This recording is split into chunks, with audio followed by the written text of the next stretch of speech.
it's like, damn, at the end of the day, you just want to see people at their full strength. You want to beat people at their full strength. You don't want to hear excuses from any other side. You want to get the full satisfaction of your win when you do receive that. It is what it is. Miami versus Boston is here, and I'm here to preview this series. Let's get the conversation starting, y'all. Let's get the conversation started. Um, the Boston Celtics. I do. Let's just get the cat out the bag. I do have the Boston Celtics winning this one, and I am more confident in that with the fact that Jimmy Butler is out. Because if I wasn't, I feel like that'd be discrediting Jimmy Butler. Like Jimmy Butler is extremely important to this team. He is their best player. He's a guy that can give you 22, 6 and 6 every single night. Can be a closer for you. Um, you know what I'm saying? A very important defensive piece to a team that succeeds off of the defensive end. Year in and year out. You know what I'm saying? Um, so the Miami Heat definitely going into the series. I have Boston winning this one in 4 to 5 games. Um, if it goes to 6, I would not be surprised because being a Boston Celtics fan has never been easy. So why would it be easy this year against this specific team? Hell, even the only championship that we have in the last 30 years, every single fucking round outside of the Eastern Conference Finals went to 7 games, going up to the finals, and then the NBA Finals went to 6 games. So yeah, even that '08 super team ass team went to 7 against the Atlanta Hawks. So it's not easy being a Boston Celtics fan. A couple things that I am worried about going into the series is the momentum versus rust conversation. For those who haven't been paying attention to the Boston Celtics for the last month of the season have been load managing like crazy. I don't. I think there were only a handful of games where the starting five, the true starting five, actually played. Um, and for the most part, we have been resting players on purpose. Hell, even Joe Mazzulla has gone out there and said that in certain games we wanted to test certain strategies and wasn't really looking for the win. If anything, we embraced those close games to stimulate and simulate those situations in games. So alluding to essentially, what I'm saying, throwing away games to keep it close for the sake of the playoffs, which therefore effectively landed the Celtics. Even though we ended the season with 64 wins, I truly do believe if the Celtics were not trolling in the last month of the season, this would be closer to 67, 68, maybe even 69 wins. I'm gonna keep it a stack. But long story short, and I don't know the last time the Celtics played, but obviously Miami has played 2 games. The Celtics don't play until Sunday. I don't think the Celtics have played in a week, maybe even more than that. And on top of that, again, I think they've been trolling over the last month. Long story short, I understand, especially now that we're seeing all these injuries. I understand why the Celtics did it. Obviously, going into the playoffs, health is the most important thing, and you would hate for you to lose certain players in the last month of the season in meaningless games. And I'm happy that going into the playoffs, we are going to be fully healthy. But on the flip side of that, I am a little bit worried about the rust. I am a little bit worried about the rust. Um, you know, I also think this team has a problem with going into situations not with not necessarily with their back against the wall, but actually the opposite when they have to punch down. Because I feel like in those situations, the Celtics end up playing sloppy basketball. They don't pay attention to details. Um, they play down to their competition. Games get closer than what they have to be, and that's how we get these moments that we've had over the last 2 seasons. And that's not a Joe Mazzulla thing. That is just a Boston Celtics thing, in my opinion. I think the Boston Celtics play their best brand of basketball when their backs are against the wall, um, when it's do or die situations, and that's when they play the best. But when they're expected to win a series, when they're expected to dominate, when they're expected to really show who they are, that's when they disappoint you. That's when they disappoint me. So these are the things that I'm looking at going into the series. Um, again, I still think the Celtics prove me the fuck wrong, but at the same token, I also have my doubts with this team when it comes to these things. Also, I'm never doubting Eric Spoelstra. I don't give a fuck if Jimmy Butler is not on that the other side of the court. There is a coaching mismatch. There is a coaching mismatch. Um, when it comes to Miami versus Boston. Boston is definitely the more talented team. I think Joe Mazzulla, in my opinion, has proven to be a good coach. Maybe not great, but he's proven to be a good coach. But yeah, there is a coaching mismatch when it comes to this upcoming series. The main things I'm looking for when it comes to this series is number one, how do we beat that zone? How do we beat that zone? Miami um, runs zone a lot, and contrary to popular belief, in an era where shooting is so emphasized, you would think that zone defense would not be so effective. But in actuality, when executed correctly and when you have the proper personnel, it can actually be very effective because of the fact that so many teams now focus on trying to hunt mismatches. So when you run a zone and you just stay put on wherever your zone is, it's kind of harder to find those mismatches um, when no one's really switching because of the zone. You know what I'm saying? So I'm very, very interested to see how the Boston Celtics uh, beat that zone and how they play that zone. I think the key to beating the zone, um, regardless of who the personnel is on the other side of the court, is having as much shooters as you can, is having um, as much playmaking as you can. And I do think in that regard, specifically with Kristaps Porzingis on the court, like the Boston Celtics have a really, really good personnel to counteract that. You know what I'm saying? Do we have elite passers on the court?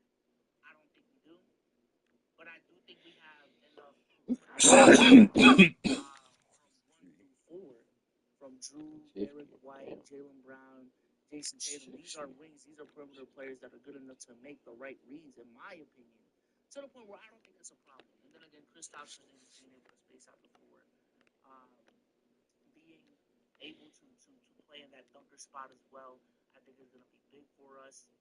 Um, so yeah, that's my biggest question for the Boston Celtics is how are they going to break that zone, and also Jason Tatum.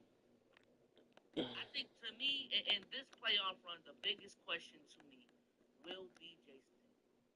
I still am a firm believer that to win a championship, you need a tier 1 player, and I've regretted. Murdoch's in Johnstown is having a grand opening April 19th through 21. Enjoy free lunch, amazing prizes, a gift card for early birds, and the bucket sale. Get 20% off most items that fit in a Murdoch's bucket and 10% off most items that don't.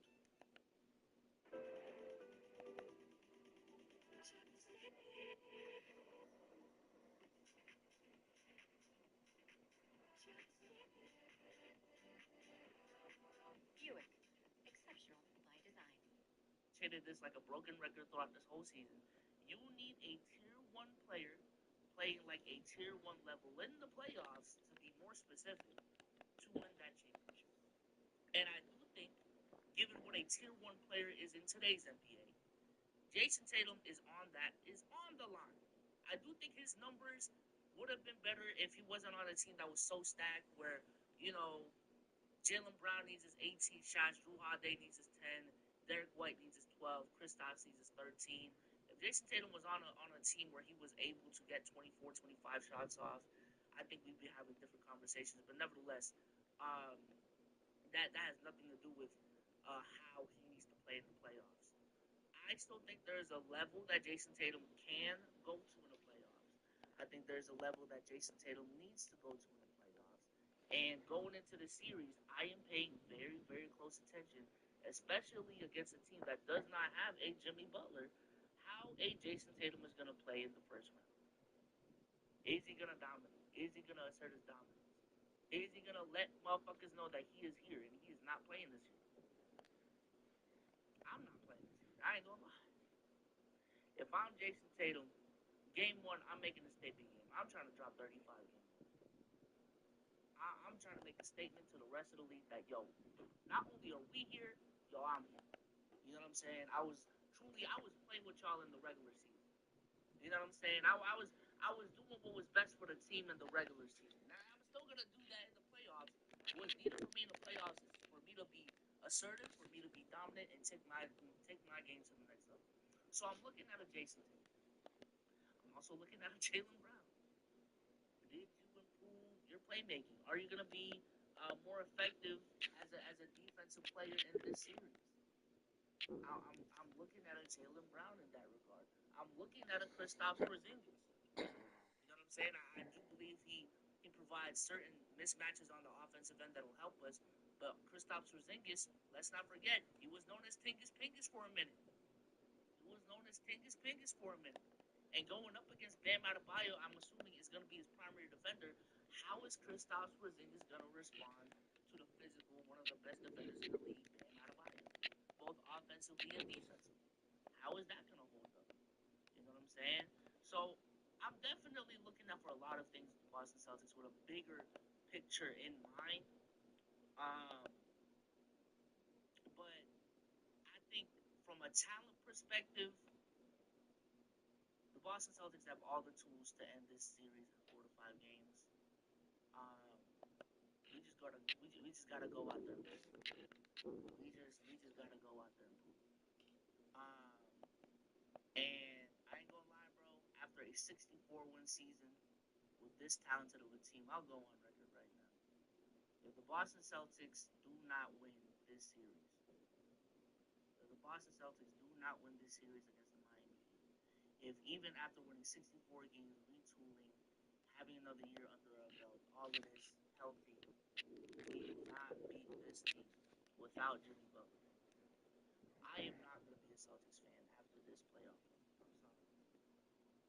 Because that's just sorry behavior. That is just sorry fucking behavior, dog. At the very least, I'm not going to be a Jason Tatum fan. How about that? Maybe not a. I'm still continue to be a Boston Celtics fan, but maybe not a Jason Tatum fan, especially if he chokes in that series. But without Jimmy Butler, is he gonna step up as a scorer for this team? Because I do feel like this may be a. I don't want to say blessing in disguise because that's fucked up. But if Bam Adebayo proves that he can, there's a level of scoring and there's a level of offense that we have never seen, just because he's never been given the opportunity or been in a situation to show that off. I do think it's going to be interesting if Bam can elevate in the playoffs for this team.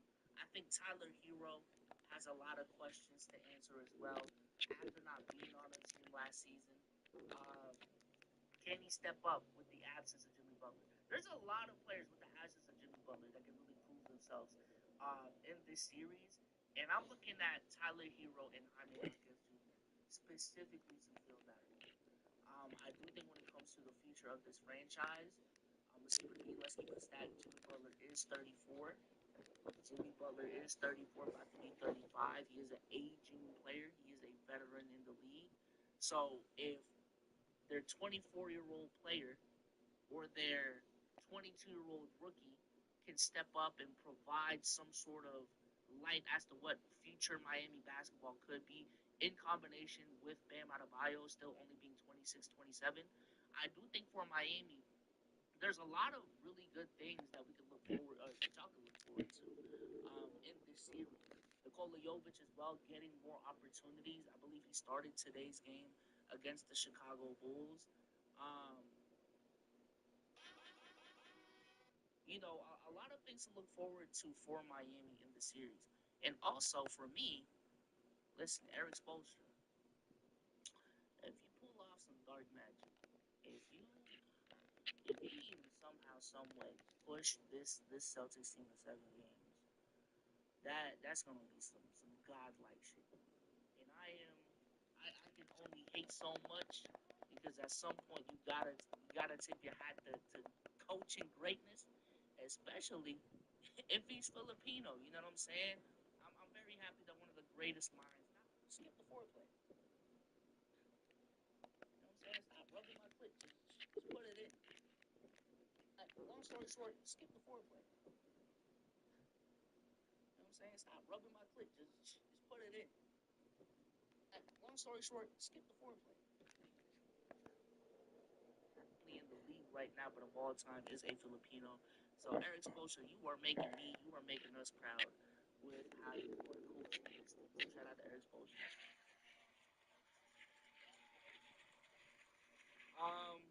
But yeah, I think a lot of people have been saying that the Miami Heat are a team that you don't want to see in the playoffs. I think they will prove that again this season. You do not want to see Miami in the playoffs. But in the same token, if I'm a Miami Heat fan, I understand these underdog runs for as a 6 seed and as an 8 seed are fun in the moment, gets the adrenaline rushing to prove motherfuckers wrong. But at the same token, it's like, yo, how dependable is this shit? And as a Heat fan, I'd be frustrated. You know what I'm saying? Because let's keep it a buck. When you go into the playoffs as an 8 seed, you are one of the worst teams going into the playoffs, just on an average basis. Just historically speaking, and having to climb your way out the mud every single year is not fun.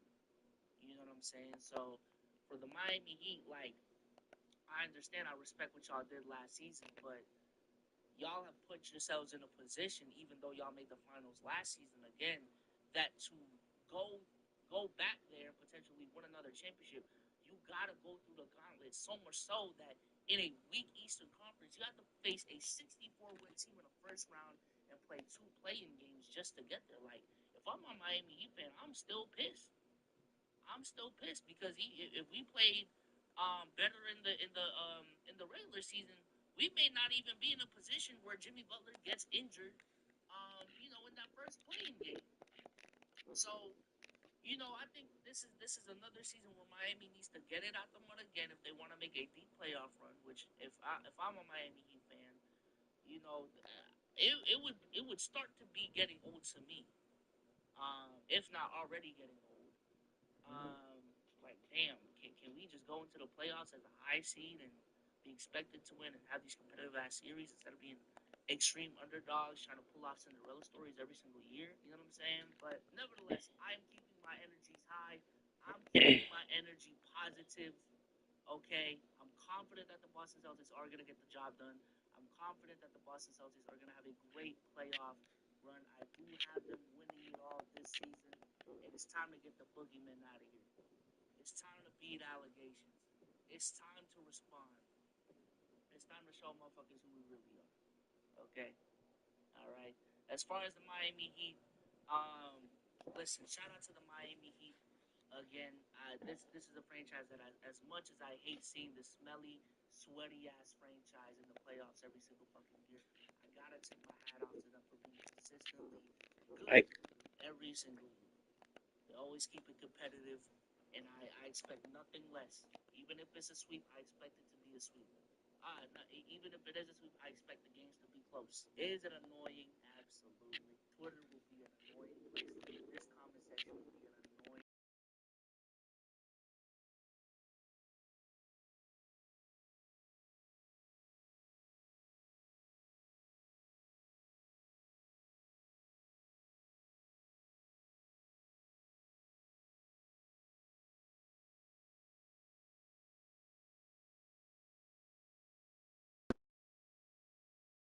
Y'all talk about we want Boston. Y'all got no choice. Y'all gotta go through us. Okay? We about to end that tomfoolery. How about that? Let me know what y'all think going into this series.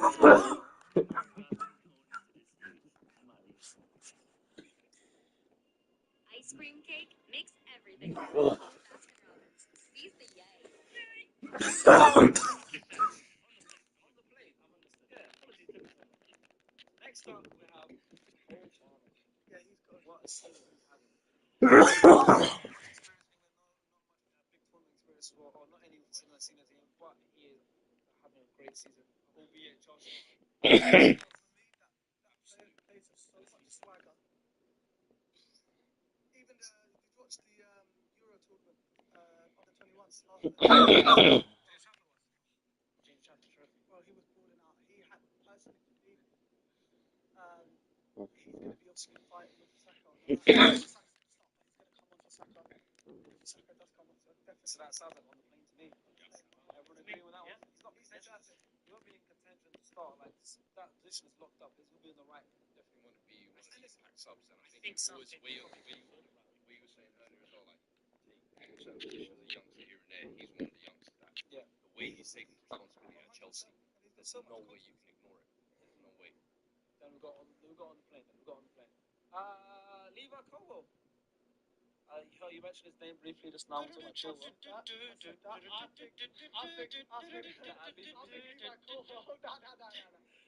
Levi Colwell is the next gen. Of what? Of what? Next up. He's next up, centre back. For England. For England. Where? Centre back, left footed. He can play left back. Had a crazy tournament at under 21s as well. Are you basing so there you go. Are you basing that on his form at Brighton and an under 21 tournament from 12 months ago? Yes, but obviously I'm not basing it on. So you're not going to base it on this season, the fact that he's been playing at left back, he's been playing out of form, he's been pushed into centre back. So that's a good case as well. If you say left back, you can take him on a plane because he can play left back and he can play well. But that's the whole point. He's been playing left back and playing poorly there. He's been looking unnatural there.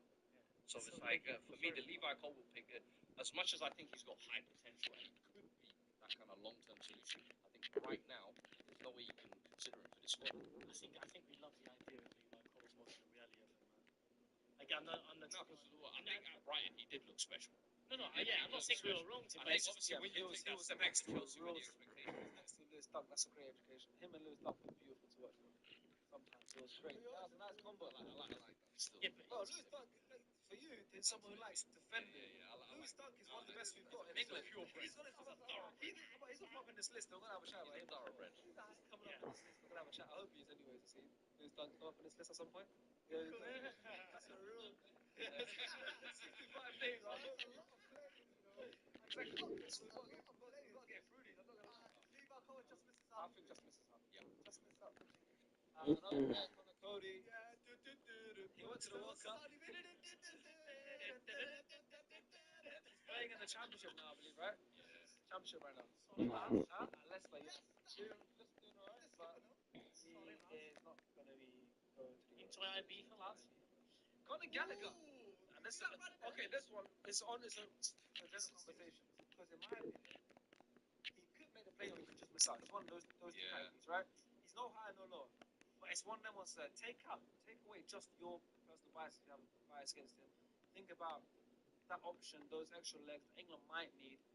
Calvin Phillips is no longer an option. Those kind of players are no longer an option. Does he come in now as that extra midfielder or Southgate, who also would bring England energy on the pitch if he comes on? He might not even come on at all. He might just be one of those players that just don't play at all. But I think he could make the play.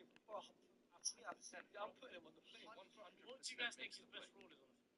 That's a midfielder, in my opinion. Spots midfield where he is allowed to be an engine, where he is allowed to attack spaces.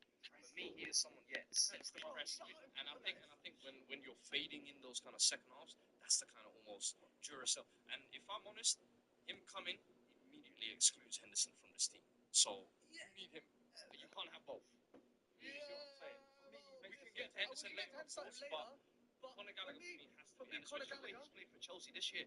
Conor Gallagher, I know that people don't like him, but for me, pressing is as good as being on the ball. Bro, his pressing is immaculate. Even at Crystal Palace, I used to be like, this guy could carry him running, pressing, boom, boom, boom, boom. And another thing is, shouldn't be running. No, of course, but it's the same thing I hear from Chelsea fans as well. It's how good he is with the Henderson. I hear you're saying at the Henderson point. I'm with the Henderson point if we don't have him, but this brother presses. I'm sure he does. He presses, but he can play football as well, though, bro. I say the same thing about Declan Rice. When I saw Declan Rice, first time I was off the ball, and we know he's got a lot of amazing qualities on the ball as well. He's one of the best driving forces on the ball and stuff. But I think Gallagher goes and playing for me for all the reasons that he said. Another thing as well, he always does find himself in those positions in the final, like in front of goal. He will find himself in those positions, in those danger areas. And he can't do that. I mean, Crystal Palace having to go to this goal that season. Chelsea got decent catalogue of goals. I'm not looking at him for goals. I'm not even looking at him to start. He might not even play many minutes at all. But he can play that third group game, England already through, and put a good impact, put a good shift in. For me, he makes the play. Like Calvin Phillips was a couple of years ago. He makes that play. For me, he makes the play. I think he's on the play. He sets the tone. I love players that play. Just hope he doesn't get minutes. Another midfielder. Good player. Should we do that sound? Yeah, just. You don't catch Jones, he's one of those players You're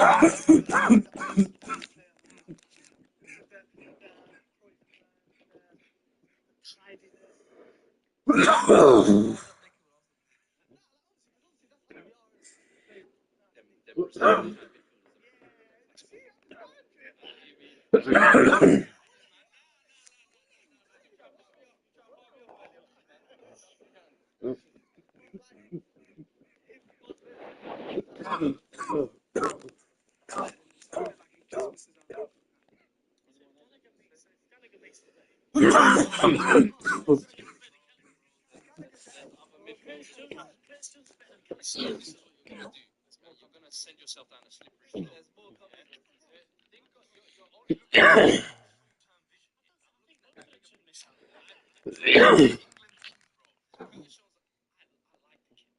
I really think he's come a long way in the last years. Bro, there's so many players in that position. Listen, Gallagher serves a purpose and a specific role. The problem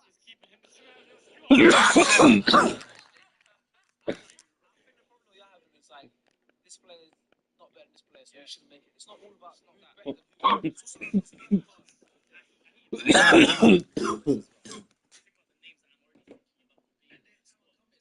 also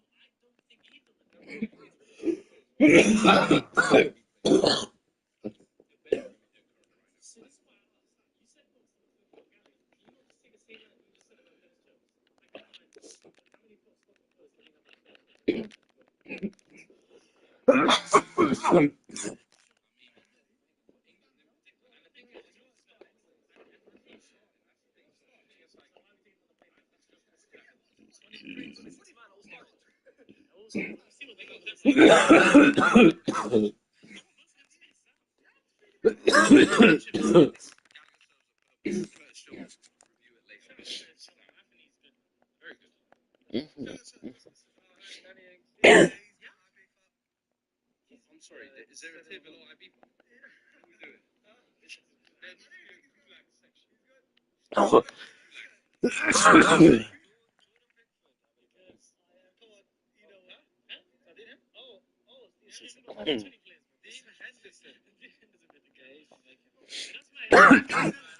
What are we doing? Shout out Dino, man. If Sam Johnson take your chin, I'm like, nice, salamat. alright, next up, we have Mr. Declan.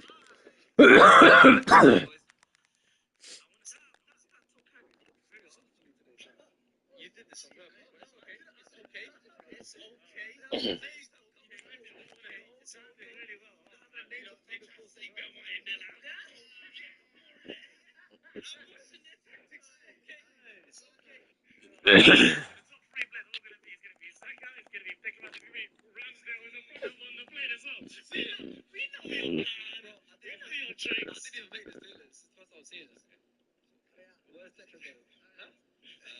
I just started out a shadow with that. First names on the team sheet. And I think one of them was, unless he's injured, unless anything happens to him, he's playing every minute of every game almost. The next For sure. I think maybe Jude more marketing captain like David Beckham. Yeah. I think Jude get an armband. Because Beckham had an armband for England, but Neville was the real captain. You know what I mean? So Jude, huh? No, apparently Gary Neville was doing a lot of the captain duties. But same thing. I think Jude will get the armband for marketing purposes. But Declan is a real leader as well. There's a team full of leaders. I think it's good to have. Let me tell you something about Declan Rice. England are going to see a complete. I feel like they're going to see a different Declan Rice. Yeah, this is Arsenal Football Club have to completely change this game. Yeah.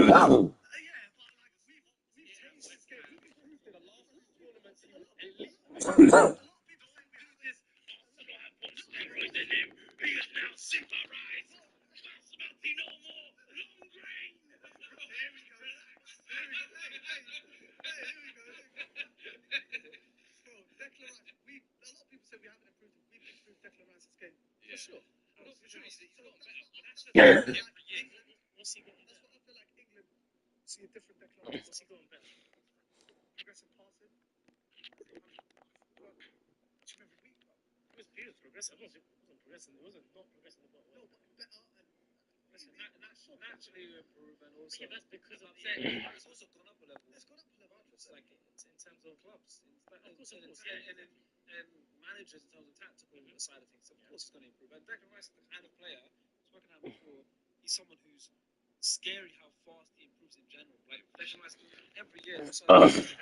Yeah, exactly. Well, it's like generally I would say exactly the same thing for Man United or Chelsea. But Declan Rice is the kind of player. I think if everything goes right and he keeps improving, there's a lot that has to go right for him. In 10 years' time, he can go down one of the best English players, midfielders in Premier League history. One of the best midfielders. You're not wrong with that. One of the best Premier League midfielders. He could go down as one of the best Premier League midfielders ever. He could go down because the way he just keeps improving. I would say the exact same thing. If he was at Man United, I say the same thing. Not the Arsenal thing. This is the kind of player he is. The way he's improving, non-stop, he gets better. That's what I'm saying. So it's like, yes, he has improved, and I think with this tournament we'll see the best Declan Rice. I don't think he's saying anything wrong. And No. He tried to add some extra sauce on there. I agree with a lot of what you're saying. Of course, I'm getting a bit of sauce in it, but we are going to see a different Declan Rice. I'll tell you that. We're gonna see. He's going to get a few more. Different Declan. Like chill. He's gonna get. Turn into some number 10 goalie in the 8 all of a sudden.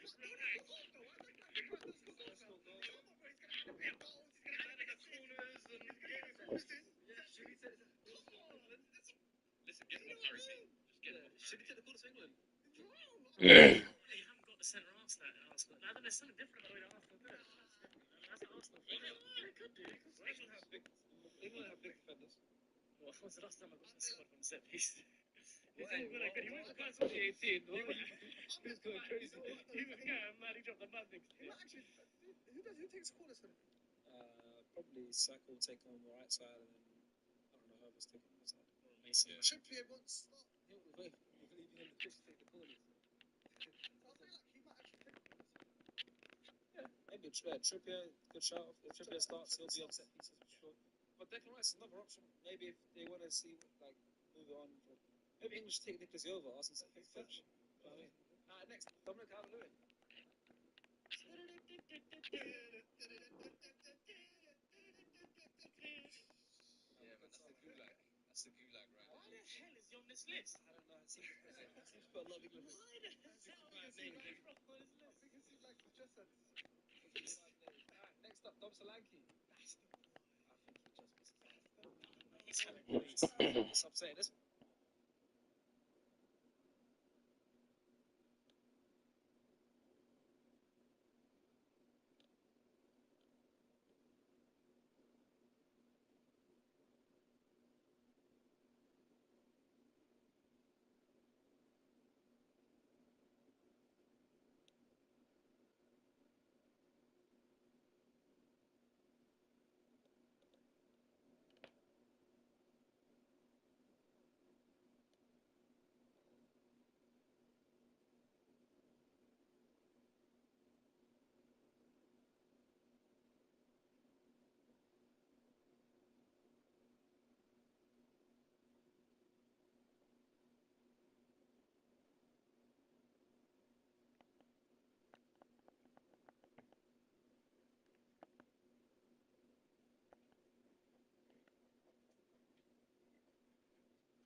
do you say? I don't see which one. His silent is out.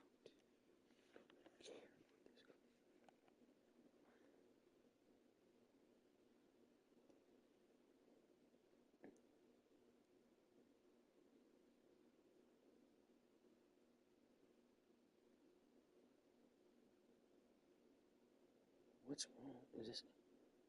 Oh, he's a Pelicans fan. Okay.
Hey, Bruce, drop him off. Hey, how you doing, bro? What's up, bro? I'm good, man. What you been up to lately? Fucking chilling, you know, shit, getting this shit while it's green, bro. Vibing, gaming. You know how that shit go, man. Good, man. You've been enjoying life? Yeah, bro. Every fucking day. That's good, bro. You become a soccer fan now, huh? I've been a soccer fan. You're not a soccer fan. You're not a real soccer fan, bro. You can't name me players. Yeah, I probably can. We two. Me and Bruce, Chris, you and Kaufman, Call of Duty. All right, man. And then FIFA. Hold on, Kai's gonna join real quick. Is that okay? Come on, man. You know that ain't no problem with me. Hey, Bruce, drop him off. Hey.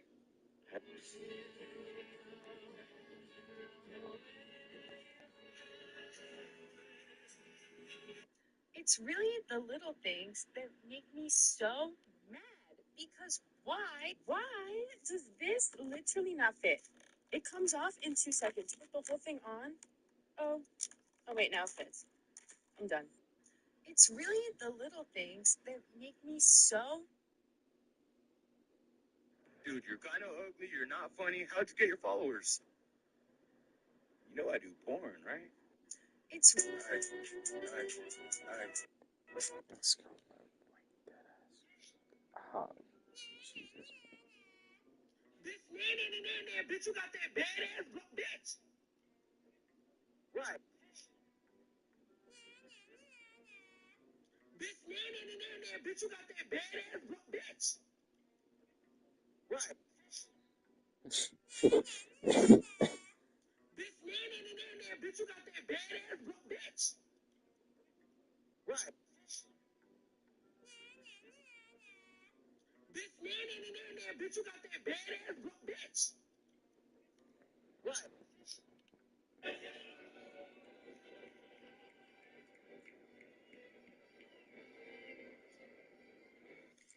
Paul can't play right now. What the fuck is your problem? Yo, you making that money off crypto?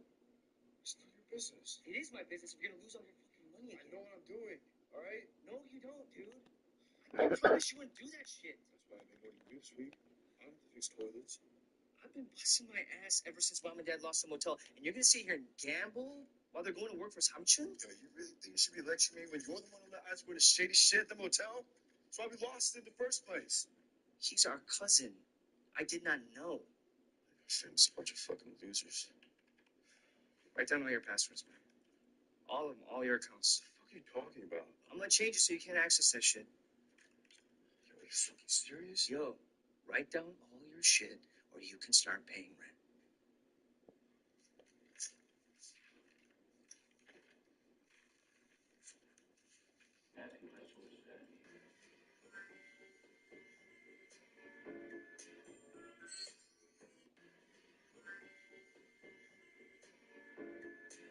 What?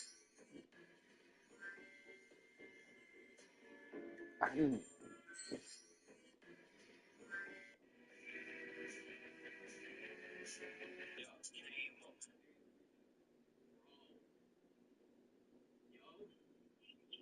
Yo, you will not believe what just happened. Yeah.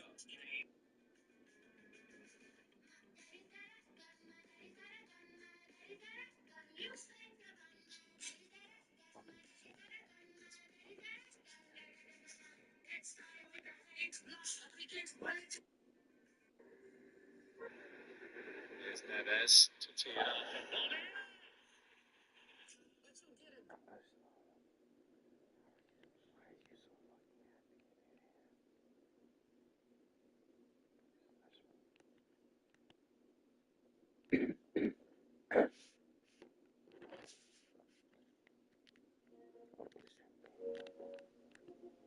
I want to play some champagne.